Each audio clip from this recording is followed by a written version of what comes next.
I'm Tom Baker, this is Chasing Cars, and for the last 6 months, I've been driving this, a Mazda CX-60 with the diesel 6-cylinder engine.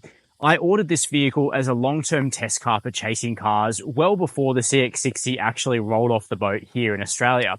The reason I did that is that for the last decade or so, Mazda has been on the up and up in terms of all of the products that it's released. Really some greatest hits, the CX-5, the CX-9, the Mazda 6.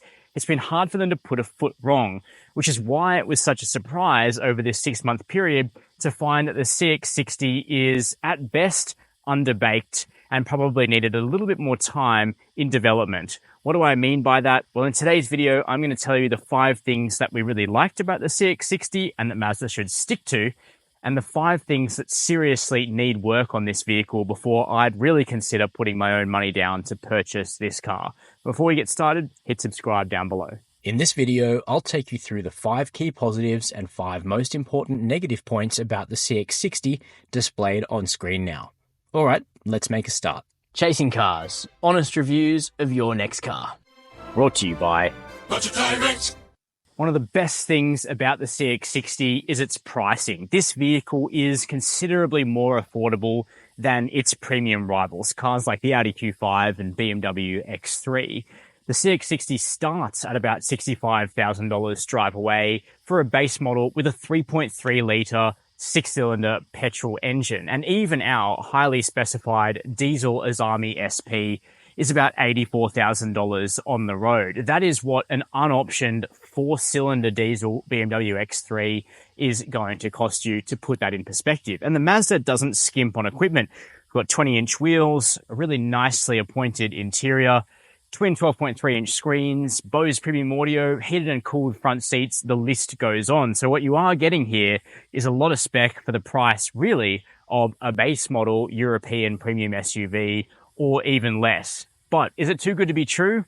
Well, maybe. Another thing I've loved about the CX-60 is the interior. Now, I ordered our long-term test car in Azami SP specification. Azami is the top of 3 grades that you can buy with the CX-60, and SP is kind of like a sporty pack, which is why the car has black wheels and black highlights outside. Not to my taste, but it's the only way you can get this tan interior, which makes the CX-60 look lighter, brighter, more lush, more expensive, and I've been thrilled with the interior.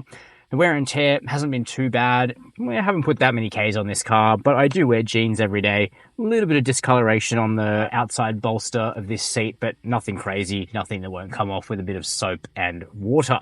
But more than the appearance of the cabin, which is very smart, it's actually the ergonomics that make the difference in here. And this is where the CX-60 is ahead of some of its rivals. So unlike many manufacturers, Mazda is not burying the technology in screens just for the sake of it. We still do have some nice screens, 2 12-inch units, which are bright and crisp and have wireless Apple CarPlay and Android Auto, but we still have real physical buttons for almost all of the controls that you use day to day. Fan speed, temperature, heated and cooled front seats, plus a rotary controller for the main screen. You can use it as a touchscreen, even when you're driving, if you set up the options page correctly. But everything is still very physical, easy to access, and safe to use on the move. Plus, the seats are excellent. These seats are a bit different to what Mazda normally does, in that these ones are quite European and quite firm. But that means you get out after several hours of driving, not feeling fatigued. Much better than the overly soft, overly plush seats you see in Mazdas, like the CX-30, for instance. One downside of the CX-60 is that the road noise, particularly in the back seat, can be quite intrusive. It's one of those things which is a little hard to pick up on our microphones when we're driving the car. You may or may not be able to hear it in the driving scenes, but it's a little noisy here in the back on coarse chip. Now, you can turn up your Bose stereo if you're really just caring about the people up front, but conversations are not as easy in this car as they are in some of its rivals in the back. Beyond that, the packaging is just middle of the road. Mazda has switched to a rear-wheel drive platform, so you can see legroom is totally fine, but not outstanding in this particular class. One thing I didn't get on with so well when it came to the CX-60 was the packaging of the vehicle. It's very wide, which certainly goes some way to enhance the road holding and the handling of this vehicle, but in classic Mazda format, even though the footprint of this car is relatively big, the cargo space isn't. So beneath the power tailgate, you've only got 477 litres of space, which is small for the class. The boot does do some cool things. You've got this cargo blind here, which actually attaches up to the door. So you can have both privacy and the fact that it gets out of the way. I like that. The back seats do fold 40-20-40, and there's a space saver spare. So they're all good things. What you don't get, though, is the outright boot space of rivals, nor do you get clever little family-orientated touches like a shopping bag holder on the bottom of the boot floor like you would get on a Volvo XC60. So even though this is a big car, it never feels that big. An enormous positive of the CX-60 in 3.3-litre diesel format is its amazingly long touring range, thanks to really staggeringly efficient fuel economy. So I went for the diesel partially because I think diesel is generally still a good fit for big, heavy SUVs like this, but also because Mazda's fuel economy claims were pretty amazing. 4.9 litres per 100 kilometres on the combined cycle is what Mazda says this car should be able to do. It's not quite that good, but we do track every single fuel up of our long-termers, and the CX-60 is capable of about 6.8 litres per 100 Ks in mixed driving, maybe a bit biased towards urban. On the highway, you'll definitely get it into the fives. Now, it's got a 58-litre fuel tank. That means on the highway, you'll have a touring range of about 1,000 kilometres. And even if most of your driving is in town, this thing will go more than 850 kilometres between fill-ups, which is amazing flexibility. A major positive of our CX-60 has been the diesel D50E engine, the 3.3-litre turbo inline six that's under the bonnet of our test car. This engine is so adequate. 187 kilowatts of power, 550 newton meters of torque, and you really notice that torque. It's effortless to drive. You've always got motivation. It's just an easy car to drive with this diesel. It's a pearler. Would absolutely love a smaller vehicle with this engine, or even the petrol, because you can get a 3.3 litre straight six petrol in this car as well. Or a plug-in hybrid, which isn't quite as good to drive as the big sixes. Now, it is a little noisy. Noisier than most diesel six cylinders, but it gets the job done. 0 to 100 comes up in under 7 seconds. Not too bad. I have also loved the steering of the CX-60. It's most unlike almost any SUV I've ever driven. Probably the closest would be something like a Porsche Macan, which is high praise. That vehicle is the best driving SUV on the market, bar none. The steering is a bit heavier and higher in effort than other SUVs on the market, but you actually get road feel and feedback up through the rack, which is rare for any electric power steering. It feels sporty, it feels connected with Mazda's brand promise. If only the ride was a bit more settled, you'd be able to deploy this car's theoretically good handling. By far the worst part of the CX-60 is its abysmal ride quality. And this is such a difficult problem to unpack because the front and rear suspensions speak different languages. They're on different pages. The front is overdamped. It is stiff. It is way too frenetic when it hits a bump and you get a nasty clang up through the cabin to the point where it's actually inducing a rattle in the dashboard. It's that stiff. It is starting to unseat plastics, which is the sign of an issue. This car just doesn't need to be super stiff. Even sporty cars are still damped well. The CX-60 is not damped well. That's especially evident in the rear suspension, which is underdamped, which means it is very boaty, very soft, and it allows a lot of vertical motion. So you go across a bump. Let's talk about a coarse country road, 80 kilometers per hour. Your front suspension enters a bump, you get a nasty clang through the cabin.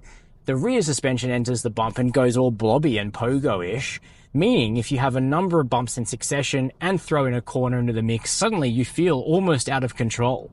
It's really not pleasant. And if you've got stuff back there, or if you've got a baby trying to sleep, they're going to wake up because they're getting bounced around. This is just not finished. It's not acceptable in the mainstream segment, let alone luxury. The ride quality needs a fundamental rethink. Much like the ride and body control, there are calibration and polish issues with the transmission of the CX-60 too. Now, Mazda went out on their own and decided to develop an 8-speed automatic with a multi-plate clutch and an electric motor generator in place of a traditional torque converter. And while I do kind of love this ingenious streak at Mazda and how they love to come up with custom solutions to what they see as engineering problems with the way other car makers do their work, I think there's a reason why a lot of car makers just take ZF's 8-speed torque converter auto off the shelf, or Aisin's 8-speed torque converter off the shelf. It's because they work.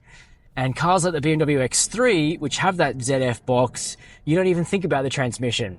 It just stays out of the way, it just shifts well. Unfortunately, you spend a lot of your time thinking about the transmission in the CX-60 because it is rough, particularly when the engine and the transmission are cold and haven't warmed up yet. You notice a very hoarse, sort of sandy noise in the transmission as the car's at low RPMs, and there's also a nasty clang as the transmission selects a lower gear without any smoothness. In fact, one of our contributors remarked that it feels like a whole bunch of transmission fluid is missing from the car, and I think that's correct. Now, Mazda has already publicly acknowledged these calibration problems across the CX-60 lineup for the transmission. They've promised a fix.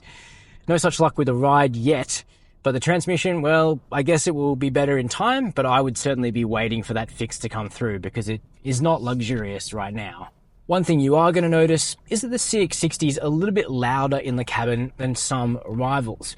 While the Bose stereo is really impressive and my solution's just been to turn that up, if you've got a little one sleeping in the back, for instance, it is going to be a little bit more noisy with some reverberations from the rear suspension in particular, which you can always hear working away, and coarse chip roads do throw up more sound into the cabin than what you might find on a car like a Volvo XC60 or a Lexus RX.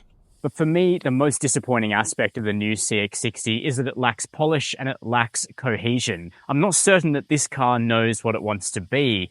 There are some elements that are sporty and some that are luxurious. There are some that are positive and some that are negative.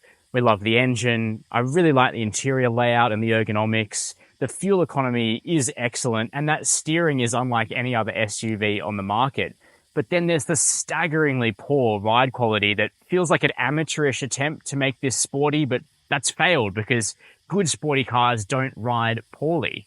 There's the transmission calibration, which is just inexcusable. So while I think there is the soul and the heart of a great car here, I think the CX-60 could be turned into something special. It's back to the proving ground for that suspension and the transmission. It really does need to be started from scratch in terms of those attributes. If Mazda can do that, then my feelings about this car could change. But until that point, just don't.